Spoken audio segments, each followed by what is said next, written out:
بسم اللہ الرحمن الرحیم۔ علاج معالجے کے متعلق بعض ایسے لوگ آ جاتے ہیں، ان سے پوچھتے ہیں کہ یہ جو علاج معالجہ آپ لوگ کرتے ہیں تو یہ کہاں سے ثابت ہے، اور آیا نبی کریم صلی اللہ علیہ وسلم نے کیا یا نہیں کیا، صحابہ اکرام رضی اللہ تعالی عنہ نے کیا یا نہیں کیا، اسی طرح تابعین تبع تابعین جتنے بھی ہمارے بزرگ گزرے تھے، یہاں تک کہ دور حاضر کے بڑے بڑے ہستیاں علماء اکرام یہ علاج معالجہ کرتے ہیں یا نہیں کرتے۔ ٹھیک ہے، سوال آپ کا بہت زبردست ہے۔ بھئی علاج معالجہ، علاج کرانا سنت ہے، سنت رسول صلی اللہ علیہ وسلم ہے، اور جہاں تک قرآن سے علاج کرانا تو قرآن میں اللہ تبارک و تعالیٰ خود فرماتے ہیں کہ وَنُنَزِّلُ مِنَ الْقُرْآنِ مَا هُوَ شِفَاءٌ وَرَحْمَةٌ لِّلْمُؤْمِنِينَ، کہ میں نے قرآن کریم کو شفا نازل کیا ہے، مسلمانوں کے لیے، مردوں کے لیے، عورتوں کے لیے، سب کے لیے رحمت ہے۔ اور اسی طرح سوال یہ ہے کہ نبی کریم صلی اللہ علیہ وسلم نے علاج کیا یا نہیں کیا، تو آپ صلی اللہ علیہ وسلم کے زمانے میں اتنی ضرورت نہیں پڑتی کہ آپ صلی اللہ علیہ وسلم خود موجود تھے،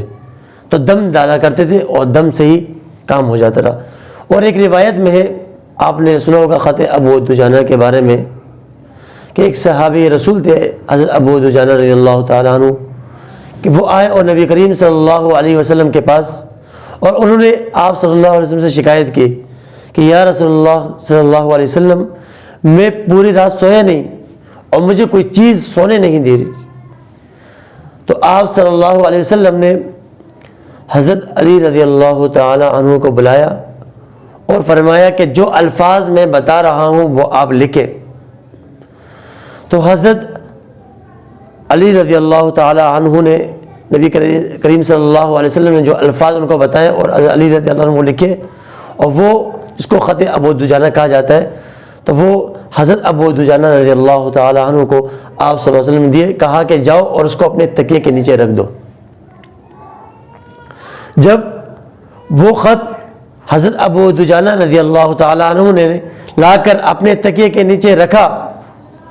اور رات کو سوئے، تو رات کو چیخنے کی آوازیں شروع ہو گئی کہ اے ابو دجانہ، ہم جل رہے ہیں، ہم ہلاک ہو رہے ہیں، اس خط کو ہٹاؤ، ہٹا دو اس کو، ہم جل رہے ہیں، ہم ہلاک ہو رہے ہیں۔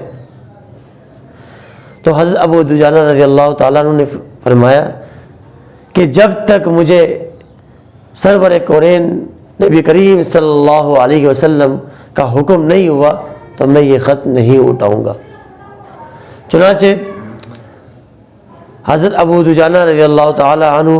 دوسرے دن نبی کریم صلی اللہ علیہ وسلم کے دربار میں تشریف لائے اور پورا ماجرا سنایا کہ رات کو اس طرح ہوا۔ تو آپ صلی اللہ علیہ وسلم نے فرمایا کہ اب اس خط کو آپ مت اٹھانا، اور یہ قیامت کی صبح تک اسی طرح تکلیف میں ہوں گے اور اسی طرح جلتے رہیں گے۔ تو حدیث کا مفہوم سنانے کا مطلب کہ یہی علاج معالجہ تھا۔ یہ نبی کریم صلی اللہ علیہ وسلم کو تعویذ کہا جاتا ہے، اردو میں تعویذ کہا جاتا ہے، اور عربی میں اس کو رقیہ کہا جاتا ہے۔ اسی طرح ابن عباس رضی اللہ تعالیٰ گویا ابن عباس رضی اللہ تعالیٰ عنہ سے روایت ہے، تو ایک مرتبہ وہ تشریف فرما تھے، ایک صحابی رسول آئے اور انہوں نے ان سے کچھ کان میں کچھ کہا، تو جواب میں اس صحابی رسول نے ان کے کان میں کچھ کہا، تو نبی کریم صلی اللہ علیہ وسلم تشریف فرماتے پوچھا کہ اے ابن عباس، آپ نے ان کے کان میں کیا پڑھا؟ تو ابن عباس رضی اللہ تعالیٰ نے فرمایا کہ انہوں نے مجھ سے شکایت کی کہ میرے جسم میں درد ہو رہا ہے، تو میں نے ان کے کان کے اندر افحسبتم انما خلقناکم عبثا وانکم الینا لا ترجعون، یہ آیاتیں دو میں نے ان کے کان پہ پڑھ کے دم کیا، اور جن سے ان کا جسم کا درد ختم ہو گیا۔ تو نبی کریم صلی اللہ علیہ وسلم نے فرمایا کہ آپ ان کے وجود کے اندر جن تھا، اور آپ نے جب یہ آیاتیں پڑھ کے ان کے کان پہ دم کیا تو اس سے وہ جن جل گیا، اس وجہ سے ابھی اس کی تکلیف بھی ختم ہو گئی۔ تو یہ صحابہ نے علاج کر لیا۔ اسی طرح ہمارے اکابرین نے بھی علاج معالجہ کیا ہے، لیکن یہ علاج معالجہ تھوڑا مشکل ہوتا ہے، تو اس لیے کیونکہ شیطان کے ساتھ براہ راست جنگ ہوتی ہے،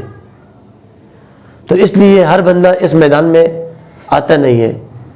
مفتی زربیر خان صاحب رحمۃ اللہ تعالی علیہ،